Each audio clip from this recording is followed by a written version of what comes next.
नमस्कार दोस्तों, कैसे हैं आप लोग। उम्मीद करता हूं आप लोग बहुत अच्छे होंगे और आपकी तैयारी बहुत अच्छे से चल रही होगी। दोस्तों, आज जो हमारा सेशन है बहुत इम्पोर्टेंट सेशन है, क्योंकि अधिकांश बच्चों का कहना है कि सर दो बहुत बड़ी वैकेंसी हमारे सामने हैं, जिनमें एक एसएससी जीडी और दूसरी उत्तर प्रदेश पुलिस। और भारत जैसे देश में वैकेंसियों को लेकर और नौकरी को लेकर चल रही मारामारी को देखते हुए हर एक स्टूडेंट का सपना होता है कि वह अपने पहले ही प्रयास में रोजगार प्राप्त कर ले। और कुछ ऐसे स्टूडेंट्स भी होते हैं जिनके पास लास्ट चांस होता है, और ये जो 2023-24 में वैकेंसी होने वाली हैं, यहाँ भी कुछ इन वैकेंसियों से बहुत सारे स्टूडेंट ऐसे ही जूझ रहे हैं जो चाहते हैं कि बहुत जल्दी हमारा नंबर आ जाए, और कुछ चाहते हैं कि बस ये लास्ट चांस है हमारा, और इसके बाद हमें ना तो हमारी एज होगी और ना ही सरकार हमारी एज तक वैकेंसी दोबारा देगी। तो इसके लिए क्या प्लान किया जाए और किस तरीके से पढ़ा जाए और क्या रहे वो टाइम टेबल, जिससे कि सभी लोग नौकरी लेकर अपने अपने विभागों में सेवा दे रहे हैं। तो आज हम साझा करने वाले हैं कि जितने भी स्टूडेंट लगभग 700-750 स्टूडेंट्स जो लगे हैं, उनका कॉमन, उनमें से ऐसा तो नहीं होता कि सभी का एक टाइम टेबल होता है, परंतु कुछ ऐसे स्टूडेंट्स हैं जिनका कॉमन टाइम टेबल आपको हम साझा करने वाले हैं। जो टाइम टेबल हम आज आपको बताने वाले हैं, अधिकांशतः ऑफलाइन क्लासों में हम उन्हीं को यही टाइम टेबल प्रोवाइड कराते हैं, जिससे कि वह अपने जो भी उनको निर्धारित किया होता है वैकेंसी, उसी में वह सफल हो जाते हैं। तो हम बात करने वाले हैं एसएससी जीडी और उत्तर प्रदेश पुलिस के लिए। देखिए, ये तो आपका है सप्ताह का कि क्या करना है आपको। देखिए, हिंदी जो पढ़नी है वो डेली पढ़नी है 1 घंटा पर डे की बात बता रहा हूँ मैं यहाँ, ठीक है। डेली पढ़नी है और कितनी, 1 घंटा पढ़ना है। वहाँ पर रीजनिंग हफ्ता में 7 दिन पढ़नी है, ज़्यादा इसे टाइम दो मत, इस जगह पर कुछ और ऐड कर लेना। और कितनी पढ़नी है, 1 घंटा पढ़नी है। वहीं पर मैथ डेली आपको जो पढ़ना है वह 1.5 घंटा आपको मैथ पढ़ना है। वहीं पर बात करें जीएस, तो जीएस 2 घंटे आपको पढ़ना है पर डे। अगर आप यहाँ से इतना पढ़ते हो तो आपका टोटल टाइम जो निकल कर आता है वो निकल कर आता है 5 सही 1/2 घंटे। 5 सही 1/2 घंटे आपका जो टाइम ये निकल कर आता है, ठीक है। और अभी हमारे पास 4 सब्जेक्ट हैं, ठीक है। इस तरीके से हमने यहाँ काम किया है। और संडे जो है ये रूटीन आपको नहीं बनाना है, संडे केवल आपको टेस्ट लेना है। संडे क्या करना है, आपको एक टेस्ट देना है।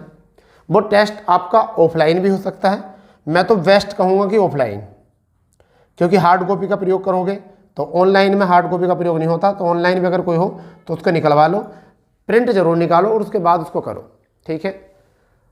और रहे कि टाइम के अनुसार अपनी तैयारी करो। इसमें रही कोचिंग की बात, तो अपने कोचिंग के बाद ये शेड्यूल लगाओ। जो भी आप कहीं कोचिंग करते हैं तो आप कोचिंग के बाद ही इस शेड्यूल को फॉलो करें, ठीक है। अन्यथा आपको नुकसान हो सकता है, क्योंकि सेल्फ स्टडी ज़्यादा लंबे समय तक नहीं होती जब तक कोचिंग से आप मोटिवेट नहीं होगे। कोचिंग से आपको मोटिवेट नहीं किया जाएगा जब तक आप ये रूटीन नहीं अपना सकते हो। क्योंकि 1 दिन 2 दिन 3 दिन, क्योंकि बिना कोचिंग के आप अपने आप को ही सीनियर समझते रहते हो। आपको क्या होता है कि आप अपने आप को ये सोचोगे कि मैं सभी से आगे हूँ, परंतु फिर आपको उस चीज़ का जो है परिणाम भुगतना पड़ता है आपको अपने रिजल्ट पर। अब बात आती है सब्जेक्ट वाइज। बच्चा, हिंदी की बात करें 1 सप्ताह की, तो 1 दिन जो आपको पढ़ना है वो पढ़ना है विलोम और पर्यायवाची, यानी कि वोकैब पर ज़्यादा कमांड करनी है, ठीक है। फिर 1 दिन पढ़ना है आपको अनेक शब्दों के लिए 1 शब्द और मुहावरे, तो 2 दिन हो चुके हैं। इसके बाद 1 दिन जो पढ़ेंगे आप हिंदी साहित्य पढ़ेंगे, इसमें रचनाएँ भी ऐड कर लेंगे।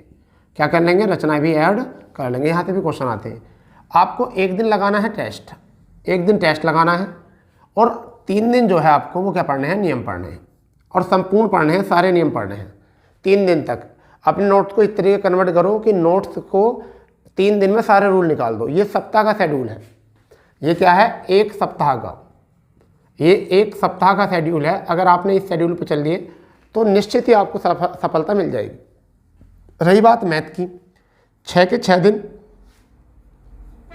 आप टॉपिक वाइज जो है काम करो। 6 के 6 दिन टॉपिक वाइज काम करिए। हर चैप्टर के क्वेश्चन निकालिए, उनको एनालिसिस कीजिए, और फिर जो नहीं होते हैं उनको डाउट पूछिए अपने टीचर से, ठीक है। वहीं पर एक दिन जो है आप अपना टेस्ट लगाइए मैथ का कि आप कितना कर पा रहे हैं। संडे मैथ टेस्ट को छोड़कर एक दिन कोई से ही बीच में ले सकते हो, ठीक है। संडे ही लगा लो चाहे अपने कंबाइंड टेस्ट से बाद में। रीजनिंग की बात करें तो 2 दिन आपको लगाना है टेस्ट रीजनिंग में, 2 दिन टेस्ट और 3 दिन जो है टॉपिक वाइज पढ़ना है। 3 दिन टॉपिक वाइज पढ़ना, टाइम हमने बता दिया कितना कितना, ठीक है। 3 दिन टॉपिक वाइज पढ़ना है, ठीक है, और 2 दिन लगाना आपको टेस्ट, ठीक है भाई। उसके बाद अगर हम बात करते हैं जीएस की, तो जीएस ब्रॉड लेवल होता है बहुत ज़्यादा, तो आपको एक दिन जो पढ़ना है वो पढ़ना है करंट अफेयर, ठीक है, सप्ताह में। एक दिन कोचिंग से अलग है ये आपका कोचिंग से अलग। कोचिंग में तो जो टॉपिक आपको पढ़ाए जा रहे हैं वो आप पढ़ोगे ही, ये कोचिंग के अतिरिक्त हैं। तो जो मेरे स्टूडेंट्स क्लास को ऑफलाइन में लेते हैं और ऑनलाइन लेते हैं, उनके लिए भी है, और जो हमारे यहाँ ऑफलाइन नहीं पढ़ते हैं उनके लिए भी है ये, ठीक है, सभी के लिए है ये। एक दिन जो है आप स्टैटिक के साथ विज्ञान लगा सकते हो, एक दिन आप स्टैटिक के साथ विज्ञान लगा सकते हो, और एक दिन आप हिस्ट्री पढ़ सकते हो यानी कि इतिहास, एक दिन को आप रिवीजन कर सकते हो संविधान, और एक दिन आप कर सकते हो अर्थशास्त्र पढ़ सकते हो, और एक दिन आप पढ़ सकते हो भूगोल, और एक दिन आप लगा सकते हो टेस्ट। और यदि आप एक दिन पढ़ना उचित नहीं करते हो तो सप्ताह में 3 सब्जेक्ट बांध लीजिए, सप्ताह में 3 सब्जेक्ट बांध लीजिए। मतलब क्या कि 2 दिन आपको हिस्ट्री लेनी है, 2 दिन आपको हिस्ट्री लेनी है, 2 दिन आपको ज्योग्राफी लेनी है, ठीक है, 2 दिन आपको संविधान लेना है यानी पॉलिटी लेनी है। 6 दिन हो गए संडे टेस्ट, तो 3 दिन एक इस सप्ताह तो आपने ये पढ़ लिया हिस्ट्री ज्योग्राफी पॉलिटी। फिर 2 दिन आप करंट अफेयर निकाल दीजिए, करंट अफेयर 2 दिन। फिर अगले सप्ताह में 2 दिन आप अर्थशास्त्र पढ़ लीजिए, इकोनॉमी, ठीक है भाई, और 2 दिन जो है आप स्टैटिक और विज्ञान ले लीजिए, स्टैटिक और विज्ञान आप ले लीजिए। फिर तो 15 दिन में भी आप इसको कर सकते हो, 7 दिन की जगह तो 15 दिन में कर सकते हो। केवल जीएस को 7 दिन की जगह 15 दिन में कर सकते हो, क्योंकि एक एक दिन में आपको थोड़ी दिक्कत आए तो कुछ आदमी एक एक दिन से ही बहुत खुश होते हैं, ठीक है। तो आप 2-2 दिन का भी शेड्यूल बना सकते हो, ठीक है। परंतु वहाँ पर ही जो यूपीएससी पढ़ते हैं, जो यूपीएससी या यूपीपीसीएस के करते हैं या आरओ की तैयारी करते हैं, उनको एक सप्ताह में 2 सब्जेक्ट लेने होते हैं, 3-3 दिन, 3 दिन हिस्ट्री तो 3 दिन जियोग्राफी, ऐसे 3 दिन पॉलिटी और 3 दिन आपकी इकोनॉमी, ऐसे ही वो 3-3 दिन मानते हैं अपने सप्ताह में। और एक सप्ताह में 4 सब्जेक्ट तैयार 2 सब्जेक्ट तैयार करते हैं, और उसके बाद फिर वो नेक्स्ट सप्ताह। तो 15 दिन से ज़्यादा शेड्यूल मत बनाओ, तो 15 दिन में फिर कोर्स रिवीजन होना चाहिए आपका, ठीक है। ये जितना आपने पढ़ा, सपोज करो अगर आपसे नोट्स के 20 ही पेज पढ़े गए, तो 20 से आगे के पेज जो है आप अपने अगले उसमें पढ़ना है। और ज़्यादातर रिवीजन आपको करना है, ये रिवीजन के ही तो दिन होते हैं। आपको पढ़ाया तो कोचिंग में जा रहा है ना, तो आपको तो कोचिंग के बाद का शेड्यूल है ये आपके कोचिंग के बाद का शेड्यूल है। ये सारा ये सब जो शेड्यूल है वो कब का है, जब कोचिंग आप कर आओ, जब कोचिंग का आपका पूरा दिन निकल जाए, जो कोचिंग में 3 घंटे या 4 घंटे दे लेते हो, उस 3 या 4 घंटे के बाद, ठीक है। ये बाद का शेड्यूल है। और कोचिंग के बाद भी आपको 5-5.5 घंटे टाइम निकालना पड़ेगा एक दिन में, क्योंकि बेरोज़गारी बढ़ रही है, कंपटीशन बढ़ रहा है, क्योंकि बहुत जनता जो है प्राइवेट नौकरी, प्राइवेट सेक्टर को छोड़कर भी गवर्नमेंट की तरफ आ चुके हैं। शहर के बच्चों को लगभग पढ़ने की आदत होती है, वो बचपन से ट्यूशन पढ़ते हैं। गाँव के बच्चों को ट्यूशन की आदत नहीं होती, बहुत कम समय से पढ़ते हैं, उनको हिम्मत जुटाना बहुत भारी पड़ती है। तो बेटा आपको भी टाइम निकालना पड़ेगा, इतना आपको टाइम निकालना पड़ेगा। अगर आपने ये नियम 3 माह या 3.5 माह तक फॉलो कर लिया, 3 माह या 4 माह जैसे एग्ज़ाम हो जिसका, उसके अनुसार अगर फॉलो कर लिया आपने, तो फिर आपका निश्चित ही सफलता मिल जाएगी। रही बात ये, जब एग्ज़ाम से 10-5 दिन रह जाएं तो उस टाइम पर टेस्ट ज़्यादा लगा लिया करो, टेस्ट से आपकी प्रैक्टिस हो जाती है, और साथ ही साथ आपको टाइम मैनेज करना आ जाता है।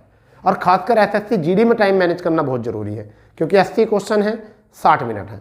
तो ये मैंने थोड़ा सा टाइम टेबल जो है आपके साथ साझा किया था। अगर आपको ये पसंद आया है तो आप इसको लाइक कर सकते हैं और चैनल को सब्सक्राइब कर सकते हैं बेल आइकन दबाने के बाद, ठीक है दोस्तों।